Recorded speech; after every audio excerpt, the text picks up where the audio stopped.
जय माँ इंद्राक्षी जय अम्बे। इंद्राक्षी धाम में दर्शकों आप सभी का हम हार्दिक स्वागत करते हैं। आज नाग पंचमी है। आज की इस विशेष तिथि में नागों का विशेष पूजन किया जाता है। नागों से शुभ आशीष प्राप्त किया जाता है। कहते हैं शेष नाग की सैया पर भगवान विष्णु शयन करते हैं और इसी के साथ साथ नाग के फन के ऊपर ये पृथ्वी टिकी हुई है। नाग पृथ्वी पर, पाताल में, भूपाताल में, सूर्य की किरणों में, सरोवरों में, तालाब में आदि में निवास करते हैं। जहाँ जहाँ भी सर्प निवास करते हों वे हमसे प्रसन्न रहें और हमें विशेष प्रकार का आशीष प्रदान करें। आज नाग पंचमी में हम क्या विशेष कर सकते हैं? भगवान शिव का आभूषण भी नाग है, भगवान विष्णु की शेष शैया भी नागों की शैया है। तो आज बहुत ही पावन ये तिथि है। सारी जानकारी इस अंक में हम देंगे। आइए पहले आज का हम पंचांग जानें। 29 जुलाई सन 2025 दिन मंगलवार, संवत 2082, श्रावण मास शुक्ल पक्ष तिथि पंचमी, नक्षत्र उत्तरा फाल्गुनी, राहु काल 3 से 4:30, दिशा सूल उत्तर दिशा। अब देखो, बहुत जातकों की जन्म पत्रिकाओं में भी नाग दोष होता है। उसी से कुंडल मारती हुई एक नाग की आकृति आपकी जन्म पत्रिका में कालसर्प दोष उत्पन्न करती है। तो ये भी नाग दोष की श्रेणी में आता है। और उसी के साथ साथ किसी व्यक्ति के शुक्र के ऊपर रेंगते हुए सांप की आकृति, मंगल के ऊपर सर्प की आकृति कहीं ना कहीं मंगल अंगारक दोष उत्पन्न करती है। हथेली में भी नाना प्रकार के दोष देखे जाते हैं और जिन दोषों के कारण हमें जीवन में बड़ी पीड़ा मिलती है, बड़ी हमारे जीवन में स्थिति कई बार बहुत बिगड़ती चली जाती है।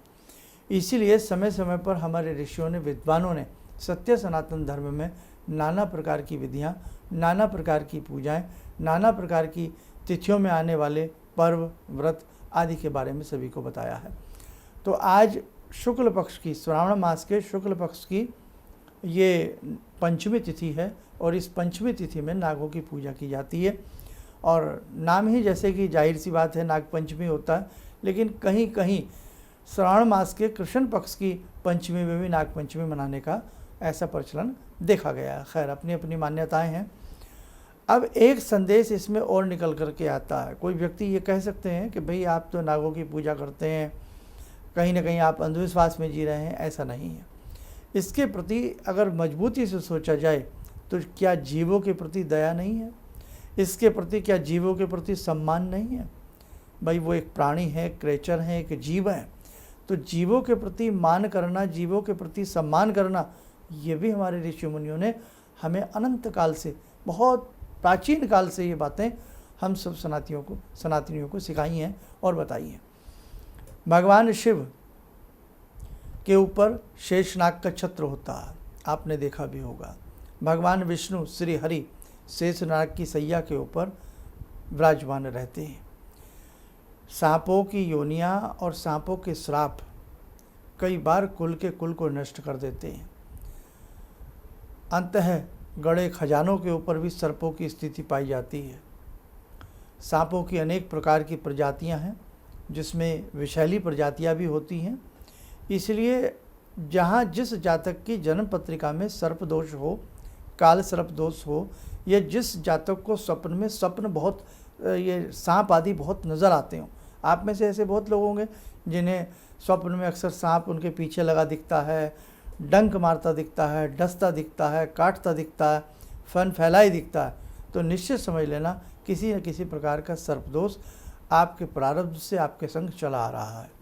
और आज की ये पुण्य प्रदान करने वाली नाग पंचमी की तिथि आपको उस ऋण से पूर्ण कर सकती है, मुक्त कर सकती है। इसीलिए जिन जातकों की जन्म पत्रिका में कालसर्प दोष हो, थोड़ा बहुत संस्कृत पढ़ने में सक्षम तो सभी होते हैं, विद्वान भले ही ना हो लेकिन सक्षम सभी होते हैं और हमें होना भी चाहिए। और इसी के साथ साथ सर्प के स्वप्न आना, सर्प की आकृति दिखना, सर्प डसता देखना, सर्प को इस प्रकार से देखना, भागते दौड़ते देखना, या आपकी जन्म पत्रिका में सर्प दोष हो तो आपको नव नाग स्तोत्र जरूर पढ़ना चाहिए। कई बार आप ऐसे स्थानों पर काम करते हैं, कोई रोजगार ऐसा करते हैं या खेतीबाड़ी का काम करते हैं जहाँ सर्प बहुत दिखते हैं, डर लगता है कोई काट ना ले या कुछ ना हो जाए। तो ऐसी स्थिति में भी बेटा आपको नवनाग स्तोत्र पढ़ना चाहिए। जिस घर में नवनाग स्तोत्र पाया जाता है वहाँ के नाग शांत रहते हैं, कुपित अवस्था उनकी कभी देखने को जल्दी से नहीं मिलती है। आज भगवान शिव के मंदिर में जावें, 1 लोटा जल, पंचमुखी दीप ले जावें, कुछ प्रसाद, कुछ पुष्पमाला ले जावें। संभव हो तो ज़रूर ऐसा करें। भगवान शिव को 1 लोटा जल चढ़ावें और जो उनके ऊपर छत्र रूपी नाग होते हैं उनके ऊपर भी जल चढ़ावें, और साथ में एक पुष्प की माला नाग से पहनाई हुई भगवान शिव के गले में, शिवलिंग के गले में आरूढ़ होती हमें दिखाई दे। थोड़ा चंदन शिवलिंग को भी लगावें, नाग को भी लगावें, पुष्प आदि चढ़ा करके उनको प्रणाम करें। याद है या मोबाइल में नवनाग स्तोत्र ले जा करके एक बार उसका पाठ कर लें, नमः शिवाय का या पाठ करें। और एक कटोरे में दूध ले लें और दूध में एक पुष्प डाल करके, जहाँ सर्प इस प्रकार से यत्र तत्र हमें दिखते हों, तो आज की इस विशेष तिथि में उस दूध के छींटे चारों तरफ अपने प्लॉट में, घर में, मकान में चारों तरफ आप लगावें। अब नाग दूध पीते हैं या नहीं पीते हैं ये एक सब्जेक्ट अलग है, लेकिन हम अपनी श्रद्धा से उनको छींटा दे सकते हैं। उनको दूध पिलाने का, यानी कि उनके सामने जो नाग की आकृति होती है, कुछ पल के लिए थोड़े से दूध का छींटा उनको देवें और उनको प्रणाम करें। एक ये चीज़ भी आप ध्यान रखें। और इसी के साथ साथ नागों के प्रति अपनी दया भाव ज़रूर बना के रखें। बहुत लोग क्या होते हैं कि ज़रा सा कहीं सर्प निकला नहीं, उसको डंडों से या इस प्रकार से कर देते हैं। नहीं साहब, हर छवि में भगवान दिखते हैं। जैसा जीने का मन हमारा करता है वैसे ही ज़िंदगी सबको प्रिय होती है। हाँ, ये चीज़ अलग है जब हम किसी को छेड़ेंगे, किसी के रास्ते में आ जाएंगे तो बात अलग हो जाती है। इसीलिए कहा जाता है कि जहाँ सर्पों को ज़्यादा भय रहता हो वहाँ यत्र तत्र पंचमी तिथि में, शुक्ल पक्ष की पंचमी तिथि में दूध का छींटा देना चाहिए, नवनाग स्तोत्र हमें पढ़ लेना चाहिए। ठीक है, तो ये आप ज़रूर ध्यान रखिएगा। और इसी के साथ साथ एक हम आपको दान भी बताते हैं, वो भी ज़रूर करने का प्रयास करें। 1.25 किलो यदि आपको गेहूं के दाने आप आसपास मिल जाएं तो 1.25 किलो गेहूं के दाने ले लें, और गेहूं के दाने लेकर के आप उन्हें नागों के नाम से यत्र तत्र पक्षियों को कहीं ना कहीं चींटियों के बिलों के आसपास उनको बखेर करके आवें, और नागों के नाम से दुग्ध ले करके कहीं ना कहीं असहाय लोगों में, ज़रूरतमंद लोगों में थोड़ा बहुत दूध के 1-2 पैकेट आप उनको डोनेट करें। एक तरह से दान भी हो जाएगा, किसी के काम भी आएगा, या कोई ऐसे चैरिटेबल हॉस्पिटल या ऐसी कोई चीज़ें हों वहाँ पर भी हम दूध का आज के दिन वितरण कर सकते हैं, बहुत अच्छा रहता है। और जिन हमारे भाइयों के पास, बहनों के पास गौ माताएँ हैं, या ये कहें कि गौ माता की कृपा जिनके घर में बनी हुई है, तो गाय का दूध लेकर के शिव पिंडी पर चढ़ावें, थोड़ा नाग देवता को अर्पण करें और फिर शुद्ध जल चढ़ा करके प्रणाम कर लें। और सभी के घर में सभी के घर में शिवलिंग नहीं होते, तो कम से कम अपने घर में ही भगवान शिव का और नाग का ध्यान करते हुए आज के दिन उनके नाम से धूप दीप दे देवें, और थोड़ा सा, बहुत अल्प सा, 1 ही चम्मच चाहे दूध रखें, उसमें थोड़ा सा गंगा जल मिला लें, और वो इस भावना से कि हमने उनको अर्पण कर दिया है। उसके बाद उसी दूध से, उसी कोई पुष्प आदि डाल करके या दुर्वा से अपने घर में थोड़ा थोड़ा छींटा दे दें। बाद में जो थोड़ा सा, कितना होगा, 1 चम्मच उसमें दूध, 1 चम्मच पानी मिला लें या गंगा जल मिला लें। बाद में वो अपना किसी भी गमले आदि में, तुलसी आदि में, किसी में भी आप दे सकते हैं। ध्यान रखें, जिन जातकों की कुंडली में कालसर्प हो, नागदोष हो, या आपकी हथेली में नागदोष हो, सपन नाग के आते हों, नाग आपको डसते हों, काटते हों, ऐसे सपन आते हों, या आप ऐसे स्थान पर काम करते हो जहाँ सर्पों का बसेरा हो, तो आपको आज के दिन से नवनाग स्तोत्र पढ़ना प्रारंभ कर देना चाहिए। आइए आज की संध्या में, आज की इस पूजा में भगवान शिव से जुड़ते हैं। भुजगेंद्र हारम, है ना, जो भुजंगों की माला पहनते हैं, सर्पों की माला पहनते हैं, सर्पों को मणिमुक्तक के रूप में धारण करते हैं। आइए उनको नमन करते हुए प्रार्थना करें। ओम आत्मा त्वं गिरिजामति सहचरा प्राणा शरीरं गृहं पूजा ते विषयोपभोग रचना निद्रा समाज स्थिते सञ्चारपदयो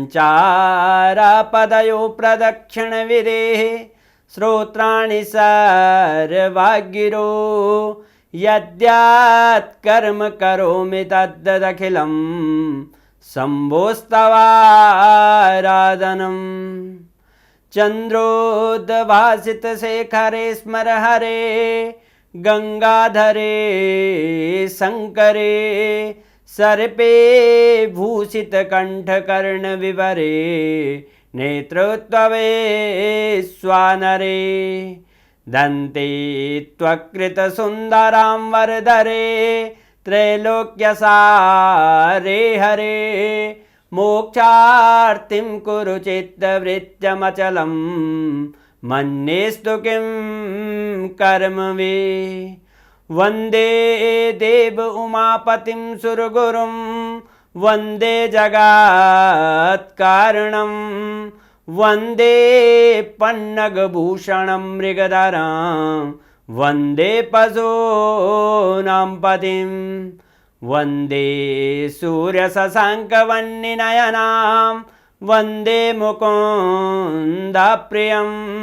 वन्दे भक्तजनश्रयं च वरदां वन्दे शिवं शङ्करम् ॐ कर्पूरगौरं करुणावतारं संसारसारं भुजगेन्द्रहारं सदा वसन्तं हृदयारविन्दे भवं भवानी सहितं नमामि भवं भवानी सहितं नमामि। कवच बना लें, ध्यान करें भगवान शिव का और शेषनाग का शुभ आशीष हम सबको प्राप्त हो रहा है।